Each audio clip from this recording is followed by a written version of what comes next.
Hello, listeners! Welcome to Stars of the Golden Age, a show that highlights the lives of legends from film, music, and the birth of television during Hollywood's golden age and the few years surrounding it. I am your host, Erin Carlson.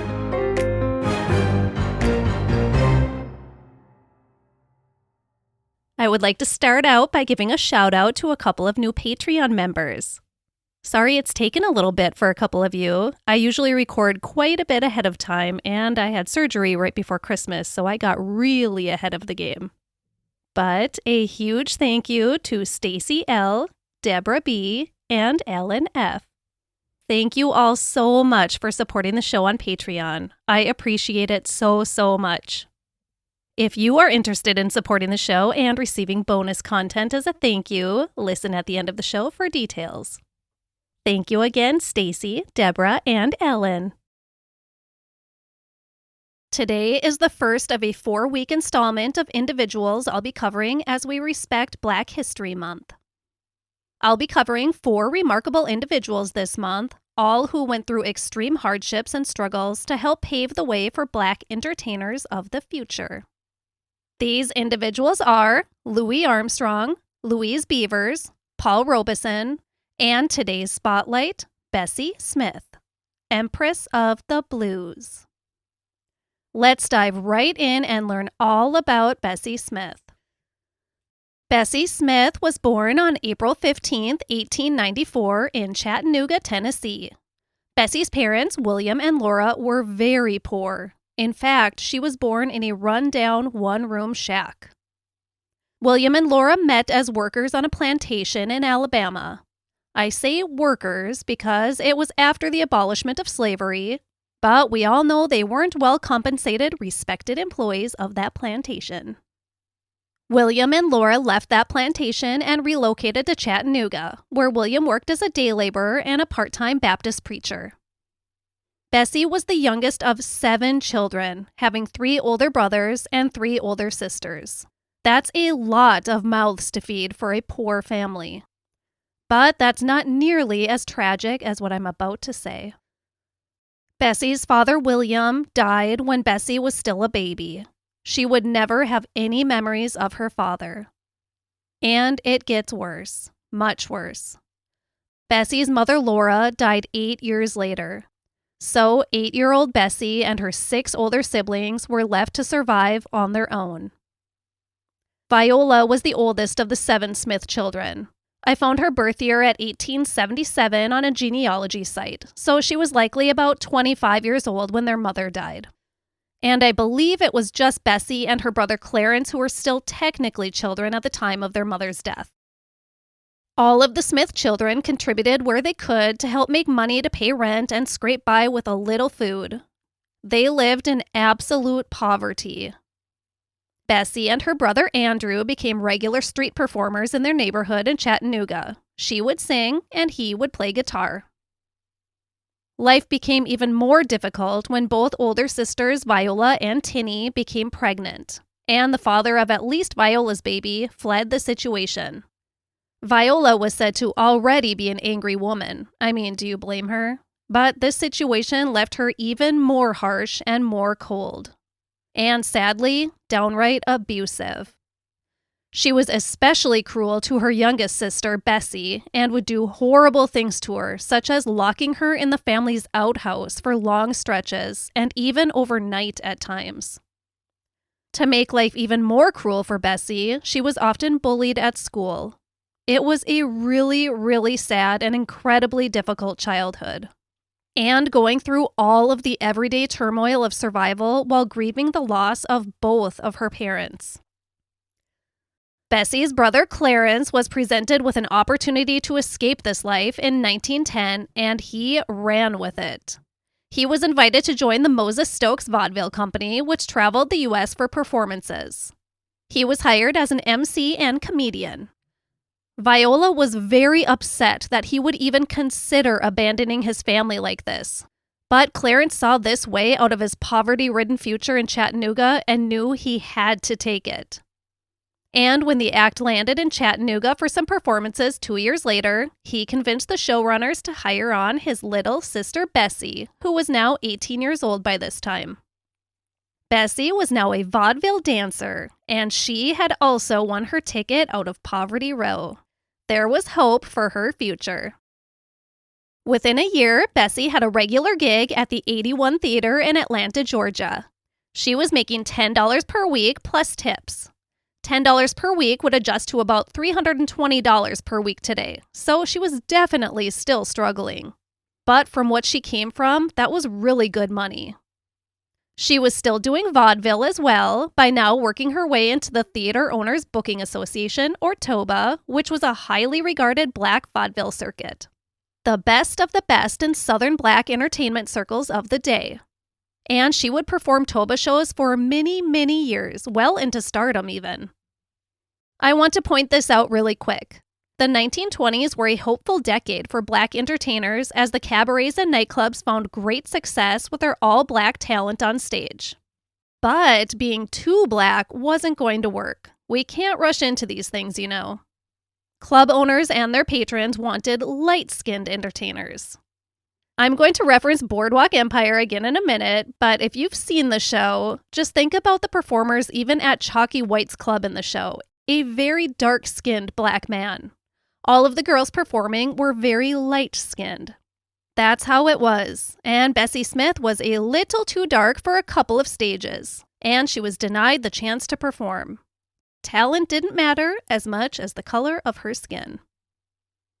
A few years down the road, at the start of World War I in about 1917, Bessie got married to a man named Earl Love. Earl was enlisted into the Army and sadly died in the war. Not much else is really known about Earl Love, his relationship with Bessie, or his death. The United States saw great change during the Roaring Twenties. Prohibition was in strict effect, but again, if you've ever watched Boardwalk Empire, you know that did little to stop the distribution and consumption of alcohol. Speaking of Boardwalk Empire, Bessie Smith landed in Atlantic City in the summer of 1922. Right where and when that great show takes place. In fact, Margot Bingham, who plays Chalky White's prize performer, Daughter Maitland, at his club, modeled her character in the show from Bessie Smith and Ethel Waters as she prepared for how to get into the vibe of her role.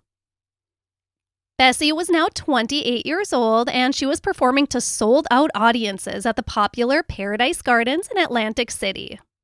Atlantic City was a bustling playground for rich white people, and black entertainers like Bessie Smith, who had made it to the best clubs in Atlantic City, felt very fortunate to have made it there. Record execs were starting to realize that black singers were really good, and selling records of them singing could probably make them a ton of money. Finally. There was so much great talent out there, and Bessie Smith was lucky to be one of the few who caught the eye of just the right people. But the first record label who showed interest, Black Swan Records, didn't want her because she wasn't black enough. Poor girl was either too light or too dark, even for her own community of people. Who cares if she has the voice of a goddess, right? Her time would come soon enough, though. But first, while performing in Philadelphia in 1922, Bessie began dating a man named Jack Gee. But get this, on their very first date, Jack was shot. He spent a month in the hospital recovering from his gunshot injuries, and the new love really flourished during those intimate moments of recovery. Talk about a wild first date story. Jack and Bessie got married the following year in 1923.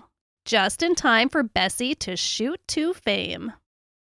Columbia Records execs had heard about the vibrant stage performer from Philly, and they wanted to get their claws into her.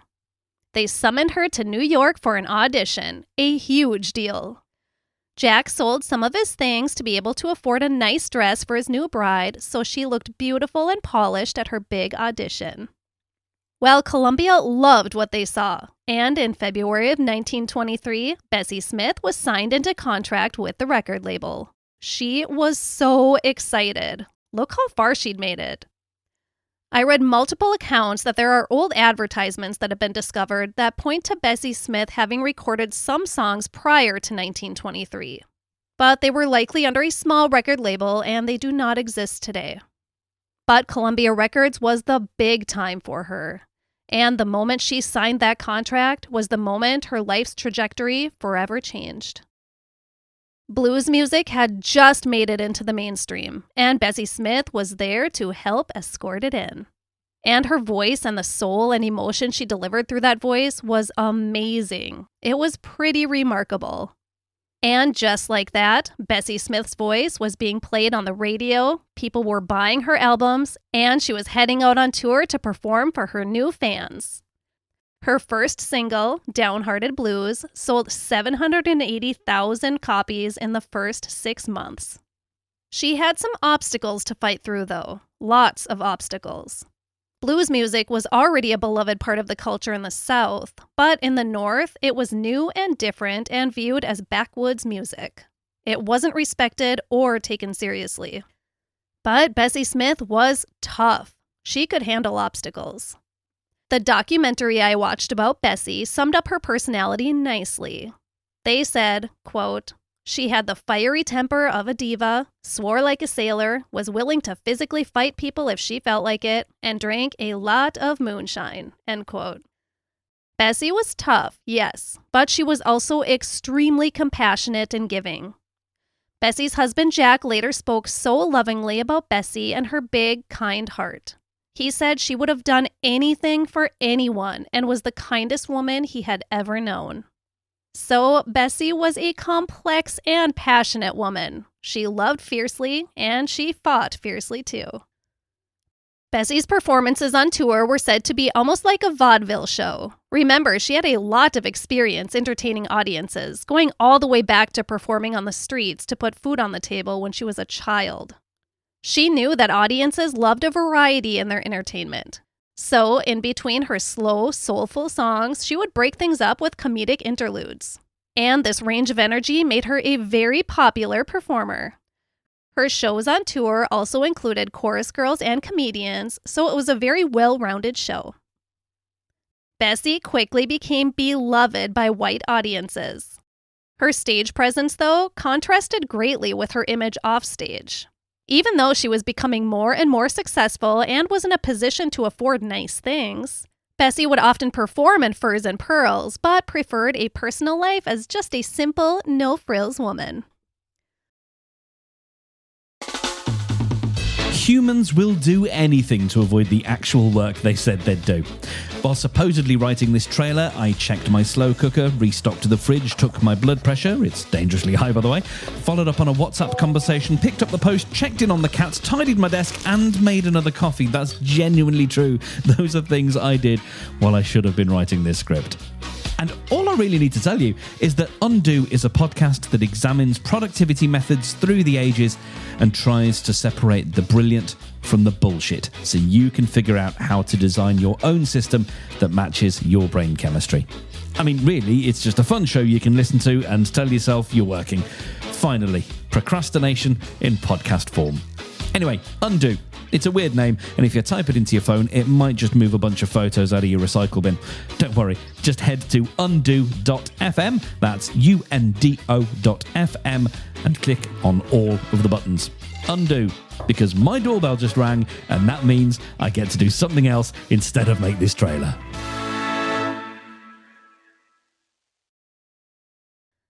Like I mentioned, Bessie's husband Jack had nothing but wonderful things to say about her in an interview I read of him. But their marriage was no fairy tale. Not even close. As soon as Bessie reached fame in her career, which wasn't very long after she and Jack got together, he became controlling and abusive. I got major Ike Turner vibes from reading about their situation. Maybe not quite as bad, but along those lines. He thought he owned her and wanted complete control over her career and her money. Bessie's huge heart wanted to help her family back in Chattanooga. She'd always said that she wanted to make enough money to support her family, her siblings, and their children, and now she was getting to that point. Bessie and Jack still lived in Philadelphia, and she begged him to help her relocate her family to live near them. but Jack refused time and time again. Bessie did a Midwest tour with most of the time spent in Chicago in the spring of 1925. And this was the first tour she did in which her husband Jack wasn't able to accompany her. She could finally breathe. She could finally let her hair down. She could finally live. And it felt good. Well, she lived all right. She partied hard and fell into bed with other men. She was living during her stay in Chicago, and she was loving it. But Bessie was really famous by now, and when you're a celebrity like she was, you aren't able to get away with too much without the world talking about it, even way before the internet. So word of her behavior in Chicago quickly made its way back to Jack in Philadelphia. And guess what? He was not happy, even though he was doing his own fair share of philandering. At the end of 1925, Bessie's tour landed her back in her hometown of Chattanooga. She hadn't been home in 12 years. While in Chattanooga, a near tragedy occurred. Bessie was stabbed in the stomach by a man in the early morning hours at a party. Everyone was obviously wasted by that time. The story goes like this. Bessie was really famous by now, especially in her hometown of Chattanooga. So after her shows, she would have the opportunity to party in nice places. But like I said, Bessie was a down-to-earth woman with very simple tastes. It was hard to push the dirt-poor girl into a life of luxury. So after her show one night, she and Jack's niece, Ruby, who was a chorus girl in Bessie's shows, landed themselves at a very sketchy party in a very sketchy part of town. A drunk man was getting a little too pushy with Ruby, so Bessie punched him. As you can imagine, it was pretty demeaning for this jerk to be socked in the face by a woman. So he laid in wait outside of the house to enact his revenge. The moment Bessie and Ruby stepped out of the house at about 4 a.m., the man jumped in front of them and stabbed Bessie in the stomach. Now, I would have just crumbled to the ground, but tough as nails Bessie chased the man who had stabbed her for 3 blocks with the knife still stuck in her body. She had just been stabbed in the stomach and she ran after her assailant for 3 blocks with a knife stuck in her body. That is wild. But it gets even better. After Bessie was patched up at the hospital, she refused to stay and recover from her knife wound. She left the hospital after only a few hours because she didn't want to miss that afternoon's performance. She didn't want to disappoint her fans. So she was stabbed in the stomach at 4 o'clock a.m. and went on stage at 2 o'clock p.m. for a matinee show. That gives you an idea at how determined and tough Bessie Smith was. This incident didn't stop Bessie's partying lifestyle, though. She was partying heavily and entertaining men heavily, too. She even rented a secret apartment in New York where she could live her life freely apart from her controlling husband. There is even one story that she had such a long absence from their home in Philadelphia that Bessie made up an outlandish story about getting hit by a car and having been in the hospital recovering for weeks, not knowing who she was. And Jack believed it. I assume he was out having his own fun anyways and didn't mind her frequent absences. He had her money, and that was the most important thing to him. Bessie's hard partying had really started to take a toll on her responsibility to her career. She was becoming unreliable and difficult to work with. Nonetheless, she adopted a little boy in 1926 in the midst of it all. The details vary in the sources I used, but it sounds like she informally adopted the son of either one of her chorus girls or the relative of one of her chorus girls. A little boy who had been born and then abandoned by the father, and the single mother was really struggling to support him. So Bessie stepped in and took custody of the 6-year-old boy so she could give him a life outside of the poverty that he was destined to. She did it to help this woman in great need. I'm not sure what his name was for the first 6 years of his life, but once he became the child of Bessie and Jack, his name was changed to Jack Jr., but they called him Snooks. The arrival of Snooks into Jack and Bessie's marriage seemed to signal a positive shift, for a while at least. Bessie had been trying since her rise to stardom to convince Jack into helping her family relocate from Chattanooga to Philadelphia, and then support them while they got established and on stable ground. She really wanted to help them. She wanted to share her wealth with her impoverished family. It was Bessie's hard-earned money, but Jack kept tight control on how she spent her money, and he tried really hard to keep control of how she lived her life. He refused this time and time again. But once Snooks entered the picture, he started to have a change of heart. Because children need attention and care, and he really didn't want that to interfere too much with their lifestyle. But if Bessie's family was around, they could help take care of Snooks. Part of this change of heart with Jack was a little bribery gift from his wife. Bessie bought him a brand new Cadillac, fluttered her sweet little eyes, and asked him once again to help her family.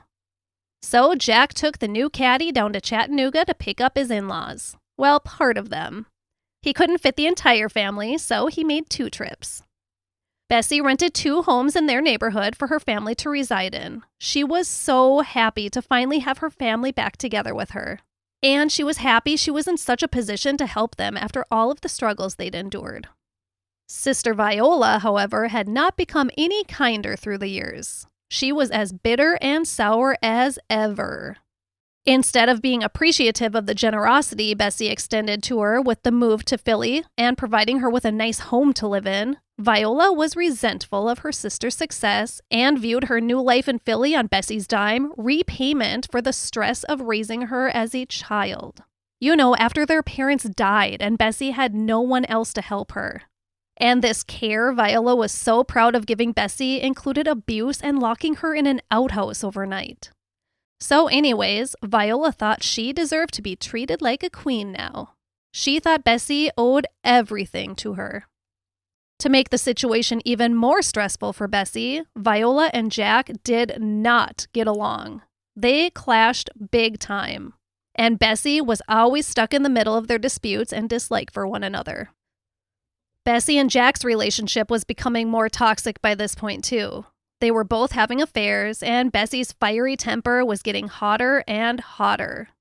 She wasn't afraid to physically assault members of her touring group, and a few times it landed her in jail for disorderly conduct. She had a temper, and it was getting more difficult for her to control. Or she didn't want to. The fame was giving her a little bit of a power complex, and she was definitely using it. She and Jack got into their own personal brawls too, over the discovery of each other's infidelities. It was all getting really ugly and really dangerous, but Bessie didn't want to give up on the marriage, so she worked to fix things. The first order of business was getting mean Viola out of their hair. Viola needed a distraction, so she would stay out of their business and stop making things worse between Bessie and Jack. So Bessie's idea to handle this was to buy her sister a barbecue restaurant to run. That's a pretty sweet deal for Viola. I don't think it made her any kinder, though. Well, Viola had absolutely no idea how to successfully run a business, so the restaurant didn't last long. But it just shows you the lengths that Bessie Smith would go to make her family happy. During the spring 1927 tour, while in Concord, North Carolina, the Ku Klux Klan showed up in their ugly hoods and were tampering with the tent that Bessie was performing in, attempting to collapse it. Bessie herself stomped outside to confront them, and whatever she said or did sent them packing. One fiery black woman scared off an entire group of Klansmen. That's pretty cool. More trouble arose during that same tour when Bessie was abducted by 4 white men after a show in Dallas. They had been hired by the manager of the Dallas venue she had performed at. The white manager, of course. He and Bessie had had a harsh disagreement earlier in the day, so he decided she needed to be taught a lesson.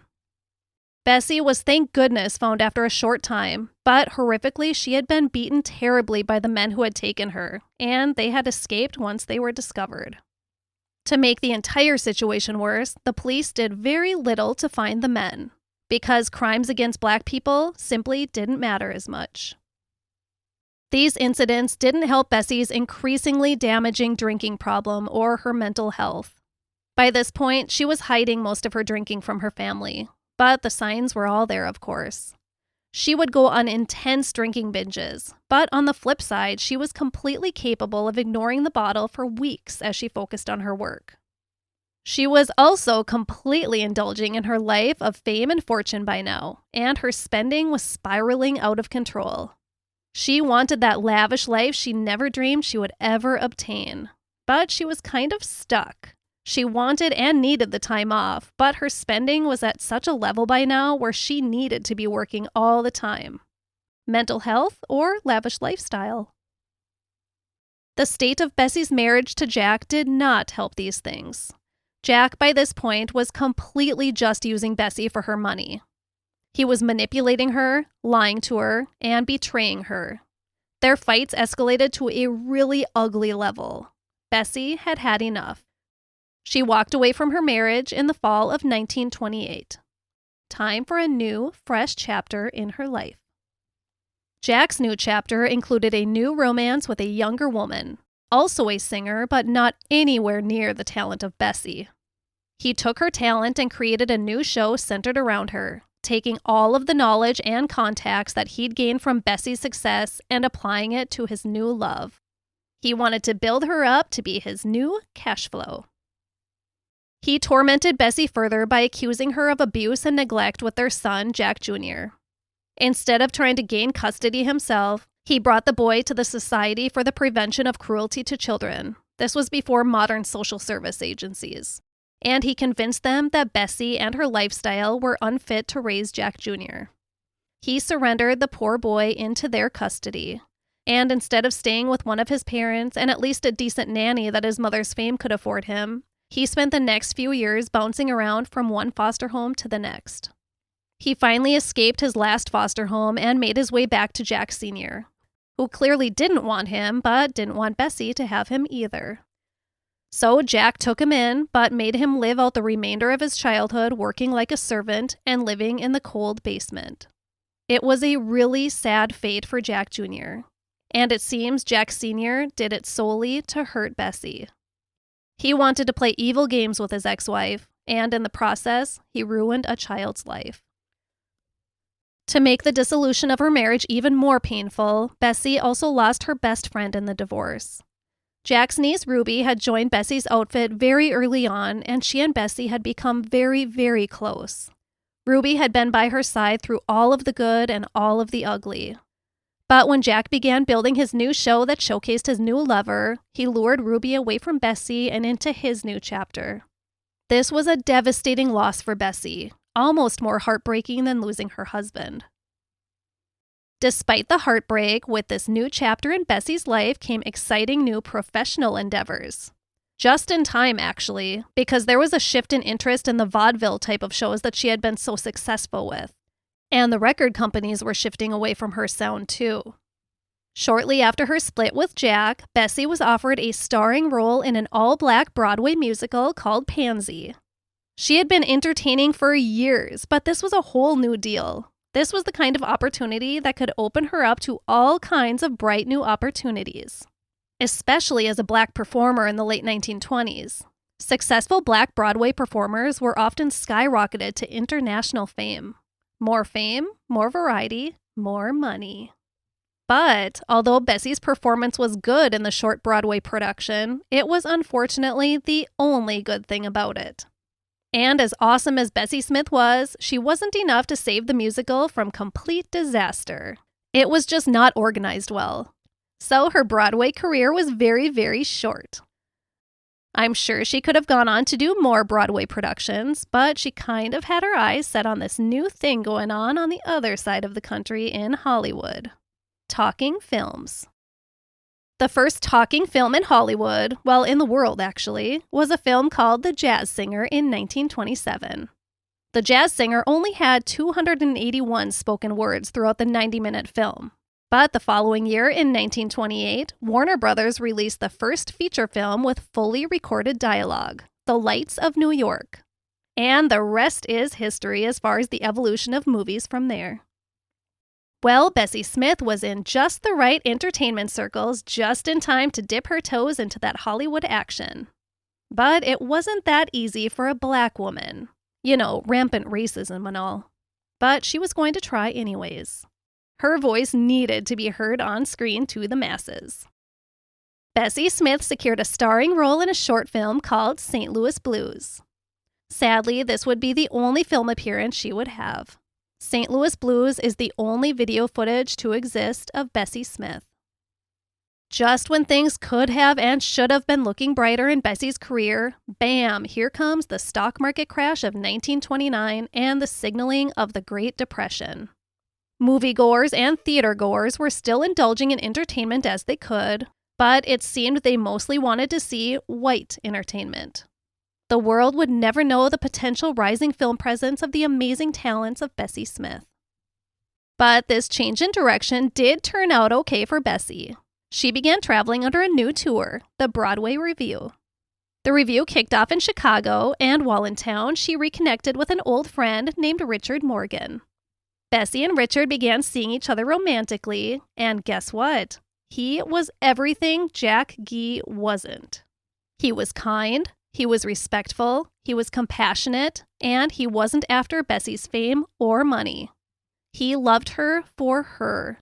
He would have loved her in the ghetto, in a palace, or anywhere in between. Which was good, because Bessie was pulling in a fraction of the money she was making at the height of her fame. She was still doing okay, especially considering it was during the Great Depression, but she wasn't able to throw money around freely like she once had. And this made her mean sister Viola pretty upset. She still thought she deserved a very comfortable lifestyle on Bessie's dime, but it was getting more and more difficult to give her the things that she wanted. By 1931, the Depression was starting to take more of a toll on Bessie's career. Many of her usual theater stomping grounds were being shut down.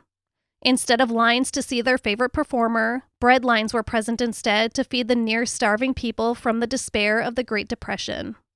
Bessie was still able to perform, but the venues were much more modest. Despite all of this, her love life was great, which in turn made her entire mood great. She was as happy as can be. She didn't have as much money, but she had love and happiness. She was richer than ever. By 1936, Bessie's career was heading back in the right direction. Her bluesy sound of the 1920s was going through a major revival, and crowds flocked to hear the powerful voice of Bessie Smith herself. She was no longer under a recording contract with Columbia Records, but she secured a new recording gig with famed music producer John Hammond. And with her revival came notice from Hollywood again.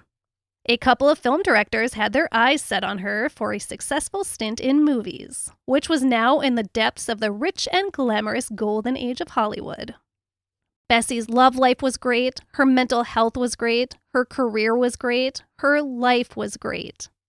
I think you can see where this is going. In September of 1937, Bessie and Richard drove from Memphis, Tennessee to Clarksdale, Mississippi for her next show. When the last Memphis performance ended, Bessie wanted to get moving along to her next venue right away instead of waiting until the next morning. It was only about a 70-mile drive. Richard was behind the wheel of Bessie's trusted Packard. It was late at night, after midnight, and they were both exhausted. While driving along the dark country road, Richard noticed lights up ahead. Assuming they were simply following another vehicle, he kept going at cruising speed, about 50 miles per hour. Unfortunately, what he thought was a vehicle also traveling at driving speed was a box truck that was just pulling back onto the road after changing a flat tire. With no time to react once realizing this, Richard slammed the Packard at full speed into the back of the truck. The truck driver didn't stop to check if everyone was all right. He must have known they were not all right. He drove off to phone an ambulance. Unfortunately, it was a white ambulance. He didn't know it was a black couple who had collided with his truck, and sadly, it mattered what color ambulance crew was called to the scene. Richard miraculously didn't sustain any injuries from this hard collision, but Bessie wasn't so fortunate. As Richard had tried at the very last second to swerve from hitting the truck, it was the passenger side of the Packard that took the blow of the crash, Bessie's side. As luck would have it, a doctor was the first person to come upon the crash scene. Upon first inspection, it was clear that Bessie's arm was almost completely severed. Dr. Smith immediately began administering first aid to Bessie while Richard ran to the closest home to call for an ambulance. To make this horrific scene even more horrific, another vehicle traveling the same direction on the dark country road made the same mistake as Richard and collided full speed into Dr. Smith's car, which was then pushed dangerously close to where the doctor was working on Bessie in the road. They were very, very close to being run over. Dr. Smith was able to stop Bessie's bleeding, and an ambulance arrived to rush her to the nearest colored hospital. Well, the black ambulance and the white ambulance arrived. The couple who had been involved in the second collision got the white ambulance, and Bessie and Richard got the black ambulance. I know it's absolutely wild to consider today, but that was the cold, hard truth of life in the 1930s, especially in the South. Bessie was rushed to the black hospital. What doctors discovered there was a heartbreaking reality. Bessie had suffered substantial internal injuries. They immediately amputated her almost completely severed arm and did what they could to control her internal bleeding. The tough as nails, larger-than-life Bessie Smith held on as long as she could. But the internal injuries were just too severe. Bessie Smith, the Empress of the Blues, died several hours later at 11:30 a.m. on September 26, 1937. She was only 43 years old. Richard Morgan held on to so much guilt after the crash that resulted in Bessie's death. He never recovered from the anguish of it all, and he died 6 years later in 1943. Bessie and Richard had so much hope for a long and happy future together, and it was all ripped away in an instant. Ever the opportunist, Jack Gee took the tragic death of his ex-wife as an opportunity to make some money. The truck Richard and Bessie collided with belonged to the National Biscuit Company, aka Nabisco, and Jack allegedly successfully sued the company for $58,000. Now, this is an account from the book I read as my primary source. I did, however, also read an interview with Jack Gee himself from when he was 80 years old, and his account of his relationship with Bessie and treatment of her was far different. According to Jack, he and Bessie were in the midst of reconciling when she died. And he criticized all of the people who tried to profit from her death, and he would have never considered using her death for his own good. But Robert DiNardo, the man who conducted the interview with Jack, concluded his article by saying he left the interview feeling Jack Gee was a storyteller and only said things that put him in the best light. That he was just once again capitalizing from the fame and talent of Bessie Smith. The words are there, but they lack conviction, DiNardo said. To back this up, although Jack could afford it, Bessie Smith lay in an unmarked grave at Mount Lawn Cemetery outside of Philadelphia for over 30 years. All of the people she loved with all her giant heart, all the people she financially supported through the years, and none of them could give her the headstone she deserves, that anyone deserves. It wasn't until 1970 when Janis Joplin, along with Juanita Green, whose mother had been employed by Bessie, purchased a well-overdue headstone for the Empress of the Blues. Janis Joplin became a singer because of Bessie Smith, and she's definitely not the only one. Janis Joplin died at just 27 years old, just a few months after she had Bessie's gravestone placed. Bessie Smith's headstone reads, "The greatest blues singer in the world will never stop singing."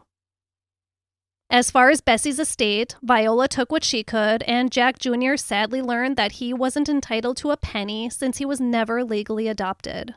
And Jack Sr. wasn't sharing a cent with him. Bessie Smith's legacy lives on today. She continued to be discovered by new listeners and inspired new musical artists long after her death, and she still is today. She is largely considered one of the most influential musical artists to grace the industry. She is an icon to so many. The Empress of the Blues. Now I would like to share some other things I learned during my research. Bullet point number 1. At the top of her fame, Bessie always wore a money belt with a couple $1,000s in it. She wanted the security of having money if she ever found herself in a situation without. No doubt stemming from her early life of extreme poverty. Bullet point number 2. Bessie Smith never learned how to drive. She actually purchased her own private train car to get her and her show's performers and crew to their shows and used that to get around for several years until she was forced to sell it. The elaborate train car was 78 feet long and included several staterooms, a kitchen, a bathroom, and even hot running water. The main reason she purchased this private train car, however, was because of racism and segregation. She and her crew could not stay in many hotels or dine in many restaurants in the Jim Crow South, so she provided the luxury and comfort they deserved herself. Bullet point number 3. Bessie couldn't read or write particularly well. This isn't very surprising considering her extremely impoverished childhood where merely surviving was the main priority. She did, however, have a remarkably gifted memory. She recorded 160 songs, and she had every single lyric committed to memory from the very first take of them. Bullet point number 4. 3 of Bessie's recordings have been inducted into the Grammy Hall of Fame: Empty Bed Blues, Downhearted Blues, and St. Louis Blues. Bullet point number 5. Bessie Smith was inducted into the Big Band and Jazz Hall of Fame in 1981, the National Women's Hall of Fame in 1984, and the Rock and Roll Hall of Fame in 1989. Bullet point number 6. There was a biopic made in 2015 about Bessie Smith's life. Queen Latifah plays Bessie, and ironically, coinciding with my Boardwalk Empire references, particularly the Chalky White character, Michael Kenneth Williams, who plays Chalky White in Boardwalk Empire, plays the role of Bessie's husband, Jack Gee, in the movie Bessie. I didn't watch the movie before recording this episode since it's a biopic made with entertainment in mind. I didn't want to get my facts blurred, but I will be watching it very soon, and I encourage you to as well. I believe it's available to watch on Max. Bullet point number 7. Although Bessie Smith laid for over 30 years without a headstone, she was buried in a silk gown in a pink, velvet-lined, gold-trimmed casket. In conclusion, Bessie Smith was a fiery soul, and that fire spilled out through her soulful voice to bring joy to millions of people for decades. Her fire resulted in numerous fights, a few nights in jail, and a lot of personal turmoil. But that fire spilled out in wonderful ways too. She had an extremely huge heart, and she was known to give the shirt off her back to anyone in need without a second of hesitation. A huge heart, a huge soul, and a huge voice. Bessie Smith was a huge presence. She worked incredibly hard to rise up out of poverty through an extremely racist country and make it to the top. She endured unfairness, betrayal, physical attacks, and racism time and time again. I mean, she single-handedly fought off the KKK. Bessie Smith was a very talented singer and performer, but she was a black singer and performer, which made it a million times more difficult to succeed in 1920s and 1930s America. But Bessie was a tough cookie, and she broke barriers and fought like crazy through it all to get where she wanted to be. It's people like Bessie Smith who paved the way for equality in the entertainment world, for equality in life. She suffered a lot, and sadly, many, many more would suffer after her. But I would like to think that each day we are getting better as a human race. I know many days that's really difficult to believe, but I really, really hope we are. And we have trailblazers like Bessie Smith to thank for that. Thank you, Bessie Smith, for fighting through constant betrayal and hatred and racism to climb to the top of the music world. It's not easy for anyone, but fighting through all of the racial barriers you had to made it a little easier for everyone who came after you. You didn't get nearly the recognition you deserved during your lifetime, but I hope you can look down now and see the powerful impact you had on the world. Your big, beautiful angel wings will live on for eternity. And thank you all for listening. Please take a moment to leave a 5-star rating on your podcast platform if you like what you hear, and if you are able to, a positive comment would be very much appreciated. It really helps new listeners discover the show.